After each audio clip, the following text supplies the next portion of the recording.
dói. É preciso cuidado com esse tal de pecado. O pecado não dói.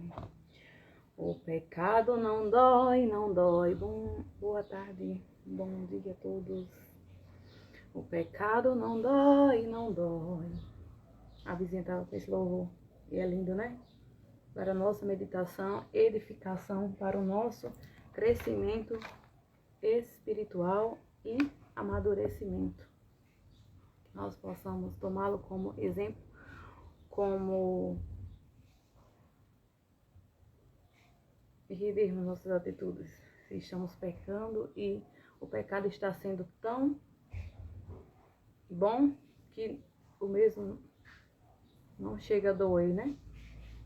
Que o pecado não dói. O pecado aparentemente aparenta ser bom, mas o final leva à condenação eterna, que é o que eu sempre falo. Mas inocente não paga, ou seja, Deus é com os inocentes, amém? Que nós ensinemos a palavra do Senhor e fazemos a obra dele conforme ele almeja, conforme ele deseja, conforme ele apraz, e que possamos ensinar desde pequeno, porque fica mais fácil, né? Ensinar a criança já desde pequeno, para quando crescer, agir de forma prudente, sábia, santa perante Deus. A palavra de hoje se encontra, ou seja, a palavra do dia se encontra no livro de Provérbios e Eclesiastes, dois livros que eu quero falar aqui, apenas 2 versículos, para, como é que eu posso dizer, enfatizar o vídeo que eu postei aí sobre a moça falando algumas coisas, né, de pessoas que apoiam o pecado, de pessoas que isso e que aquilo, às vezes o Senhor tinha uma promessa e às vezes a promessa poderá ser impedida simplesmente porque compactuou com o erro, com o pecado, não ensinou, não orientou. Enfim, que nós possamos ser sábios e quando vermos um erro, a gente venha, chegue próximo e corrija, chegue próximo e aconselhe, chegue próximo, se for preciso, né? Porque já que a gente está vendo alguém no erro, a gente deve aconselhar, orientar e ensinar o que é certo. Quem trabalha é o Espírito Santo de Deus, mas nosso dever sempre vai ser ensinar pelo Espírito Santo de Deus o que o Senhor deseja e almeja. Mas o Senhor é com os inocentes. A palavra do Senhor diz em Provérbios 12, 21. Quando eu sempre falo em muitos ouvidos, né? Quantas vezes já coloquei no Face ou já cheguei a falar e alguém talvez fique achando que eu estou brincando. Mas a Bíblia diz que o ímpio, ele trabalha e junta para dar ao justo. Você é justo? Se prepara para receber o que é seu por direito, né? Se eu sou justo, eu vou receber o que é meu por direito. A gente vê às vezes nas lives, alguma coisa assim, as pessoas falando, profetizando. Como semana passada, eu acordei, hoje é o quê? Terça, né?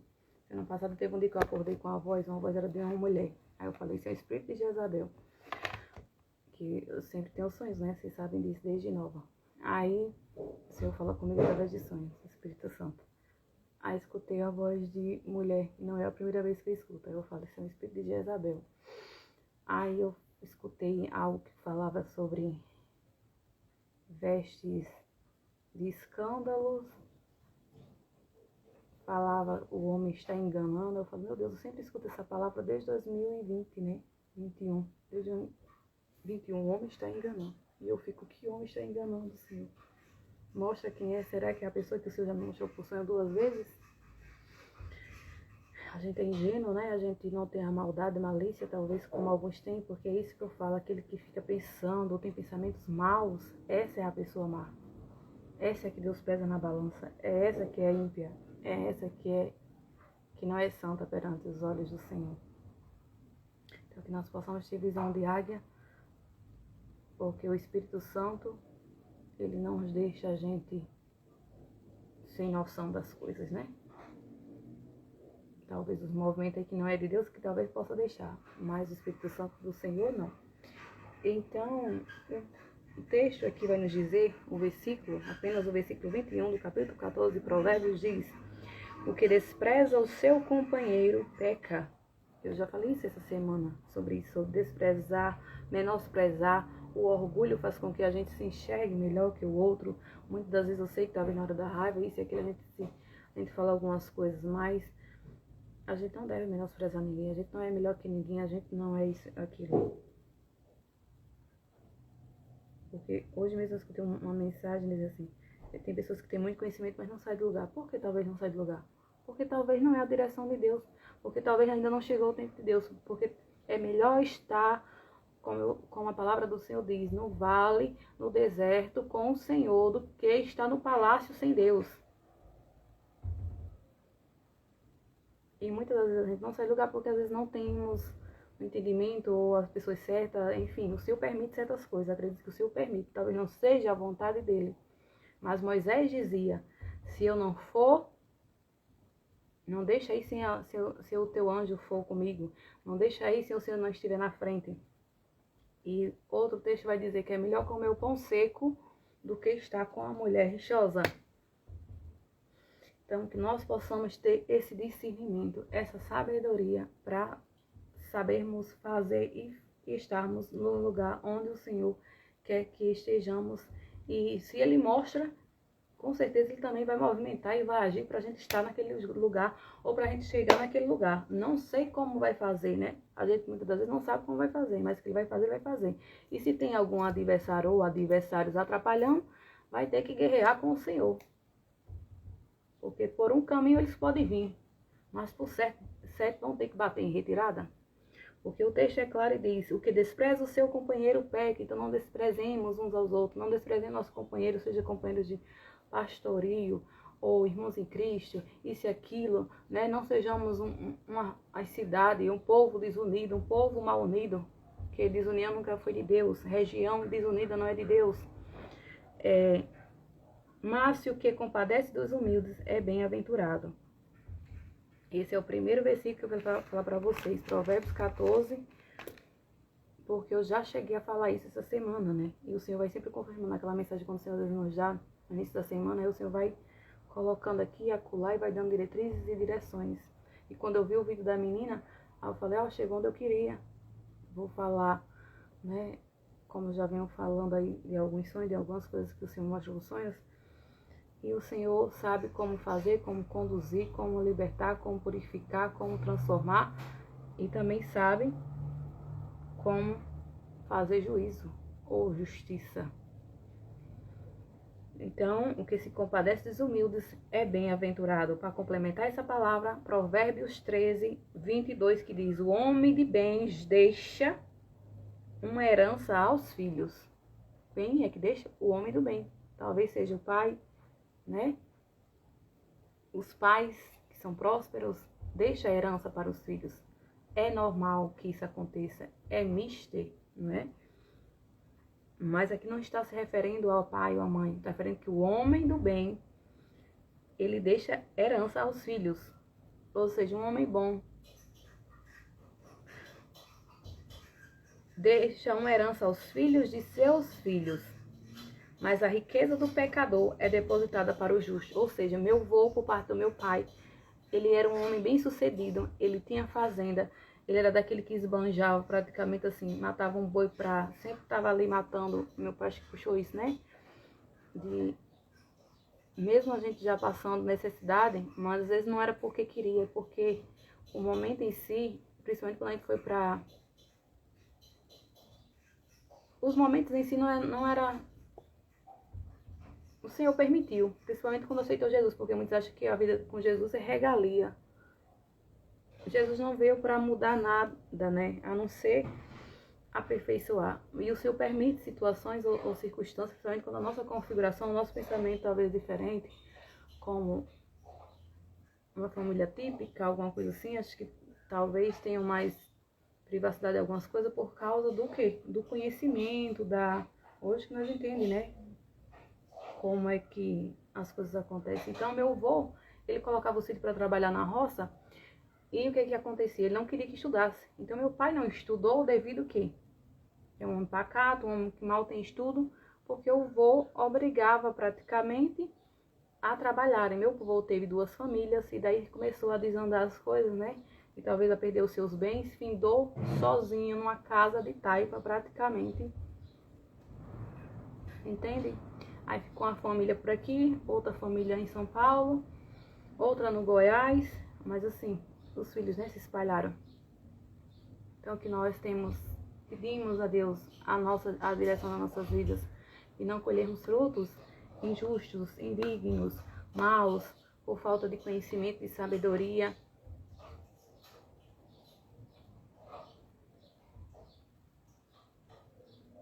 Mas que nós possamos andar na direção do Senhor Jesus. Não estamos aqui para condenar ninguém, estamos aqui simplesmente para entender de fato o que a palavra quer nos dizer e o que nós devemos, como nós devemos orientar, ensinar pelo Espírito Santo de Deus. Que como diz o texto, mas a riqueza do pecador é depositada para o justo. Então muitas vezes se preocupa até porque a gente não trabalha, porque a gente não sai do lugar, porque isso, porque aquilo, porque isso e aquilo. Muitas críticas dessas já ouvi até em altares de igreja. E eu comigo, meu Deus, estou mais preocupado com a minha vida do que eu mesma. Estou mais preocupada com a minha vida do que a tua direção. Será que eles acham que eu não tenho intimidade e relacionamento contigo? Será que eles acham que eu ando por mim e não pela fé? Será que eles acham que eu ando da minha forma e não é da tua?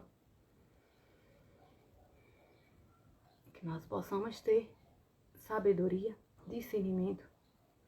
Muitas das vezes até queremos, mas às vezes o Senhor permite a situação porque não é como nós queremos, é como Ele quer. E aqui se vai a palavra quando eu tive um moço com 2 vezes com um pastor de Macaíba. E um dia que eu sonhei ele todo de marrom, como se eu estivesse, eu não entendi de fato, mas eu entendi que ele estava ou doente ou para morrer. E ele assinava um papel, estava aqui a toda a sua retaguarda cheia de homens. E ele assinava, morrendo, mas assinava e me entregava. Porque com Deus não se zomba, com Deus não se brinca, com os inocentes de Deus ninguém pode pelejar, porque Ele guerreia nossas guerras. Então quem somos nós para pelejar contra os ungidos do Senhor? Não sei se isso vai acontecer. Lá existem muitos pastores, mas eu estou falando o que o Deus me mostrou em sonho 2 vezes. Mostrou primeiro ele sendo lavado, como se eu estivesse derramando algo é a palavra de Deus. E o segundo ele fazia isso. Não sei se ele vai morrer, não sei se ele vai deixar alguma coisa, mas a palavra é justa e clara. Mas a riqueza do pecador é depositada para o justo. Se isso vai acontecer ou não, eu não sei. Quando vai acontecer, eu não sei. Sei que o reboliço ou alguma coisa, se precisar, Deus faz. Mas porque Ele é Deus, Ele é grande, Ele é poderoso e maravilhoso para fazer infinitamente mais do que pedimos ou precisamos. Se precisamos de uma assinatura, se precisamos de uma justiça de Deus, se precisamos de uma direção, se precisamos disso ou daquilo, Jesus ainda faz, Jesus ainda toca, Jesus ainda liberta, Jesus ainda transforma. Se a pessoa quer ser liberta, se a pessoa quer ser transformada, se a pessoa der lugar para o Senhor, porque não é como queremos, é como Ele quer, do jeito que quer e na hora que quer, porque a gente não deve humilhar ninguém. Porque não somos melhor que ninguém. Muitas das vezes, às vezes fazemos isso por causa do ego, do orgulho, ou simplesmente por falta de sabedoria e maturidade e agimos muitas das vezes como criança. Mas o Senhor, Ele é lindo e que nós possamos perdoar aqueles que nos ferem, né? Porque lindo é o Senhor Jesus. Eu não tenho nada contra Ele, nem nenhum, nem ninguém. Mas às vezes se levantam muitos querendo, às vezes usa até, como diz, usa até a parentela, né? Alguém assim se levanta de repente com uma palavra que eu fico, meu Deus, por que isso? Às vezes é um cunhado, às vezes é uma irmã. E eu fico, Jesus, como o diabo se anda, né? Usando simplesmente porque ou a presença de Deus, ou não sei, incomoda a alguns. Simplesmente eu não sei o porquê. Mas que Jesus tenha misericórdia, que nós estamos aqui para querer incomodar ninguém. Não estamos aqui para invejar nada de ninguém. Estamos aqui para ser o que o Senhor nos chamou para ser. E eis-me aqui, ou eis-nos aqui para fazermos a sua vontade. Seja o que for, seja o que lhe apraz, seja o que ele deseja. Porque não é fácil fazer a vontade do Senhor. Não é fácil viver conforme o Senhor deseja ou conforme o Senhor quer. Mas bom é obedecermos a sua palavra e a sua voz. Bom é estarmos no centro da vontade dele. Bom é vivermos o que ele tem para nós, não o que a ou B determina, mas o que ele deseja. Porque ele é com os inocentes. Para confirmar essa palavra, Eclesiastes, capítulo 2, versículo 26, que diz: porque ao homem que é bom diante dele, dá Deus sabedoria e conhecimento e alegria. Entende? Por isso que não devemos julgar ninguém. Então, se a gente julgar alguém nas ações, muitas vezes agimos com infantilidade, alguma coisa do tipo. Mas o Senhor, Ele nos vê e nos ama dessa forma, porque Ele nos entende e nos compreende. Então, a Bíblia diz aqui, Ele sabe a configuração de cada um. Então, o texto diz, 2:26, porque ao homem que é bom diante dele, dá sabedoria, sabedoria só vem do alto. Então, o homem que é bom, quando a gente tem um coração bom, porque bom é ele, mas nós temos, porque quando não temos malícia, maldade, nós temos um coração bom. Então, o Senhor vai nos dar o que? Sabedoria e conhecimento e alegria. Então, que a maior alegria é do Espírito Santo do Senhor. A maior alegria é estarmos anunciando a palavra do Senhor. A maior alegria é fazermos a obra do Senhor. Essa sim é a maior alegria. É quando encontramos o propósito, é como quando vivemos para agradar ao Rei dos Reis e Senhor dos Senhores. Mas ao pecador, olha o que é que Jesus faz ao pecador. Ele dá trabalho para que ele junte e amontoe e o dê ao bom, glória, perante a sua face. Tem que dar vivo, né? Também isso é vaidade e aflição de espírito. Como eu digo, nem que alguém morra e deixe as escrituras, isso aqui é paquecinha, isso aqui é paquece. Mas o Senhor faz quando Ele quer, né? Para que cumpra a palavra? Porque quando muitas das vezes somos crucificados, injustiçados, ou isso ou aquilo, até mesmo julgados por um erro, né? Que muitos querem condenar a gente por... A gente acerta 9 pontos e às vezes um erro quer condenar. Mas Jesus, Ele é fiel. E não vê como o homem vê. E nós lutemos para ser fiel. E Ele sabe quando a gente se esforça, quando a gente luta para ser fiel. Quem se esforça, né? Muitos não se esforçam, muitos não querem acertar. Muitos já deixou o pecado dominar, que ele acha que aquele pecado ou alguma coisa que ele faz não é normal. O narcisista tem isso, né? O ego dele, o orgulho dele não deixa ele mudar. Deus pode transformar, pode, mas ele não muda porque ele não quer. Ele não reconhece que ele precisa de mudança. Ele não reconhece que ele é falho. Ele não reconhece que ele tem que ser diferente. Simples assim. Então fiquem com essa palavra, meditem e tenhamos um dia abençoadíssimo pelo Senhor Jesus. Somente você que dá lugar para o Senhor, lugar para o Espírito Santo de Deus e lugar para a vontade de Deus. Porque assim o Senhor deseja que a gente, ou nós, tenhamos um coração verdadeiramente contrito com o Senhor Deus. Ele é fiel, Ele é grande, é poderoso, maravilhoso e sabe como movimentar, como fazer, como agir. Porque muitas vezes só temos os sonhos e às vezes falamos, Senhor, como é que o Senhor vai me colocar lá? O Senhor está me mostrando isso, como é que o Senhor vai fazer? Como é que o Senhor vai agir? Como é que eu vou chegar? Como é que vai ser? Eu que não vou atrás de ninguém, porque a sua palavra diz que a gente deve se humilhar só aos teus pés. E é só em sua presença que eu me humilho. E assim aprendi contigo, aprendi com minha mãe. Quem quiser ir agir, se levantar e agir a nosso favor, que haja mandado, orientado, direcionado, nem que seja obrigado. Mas faz o que o papai quer. Amém? A paz do Senhor Jesus.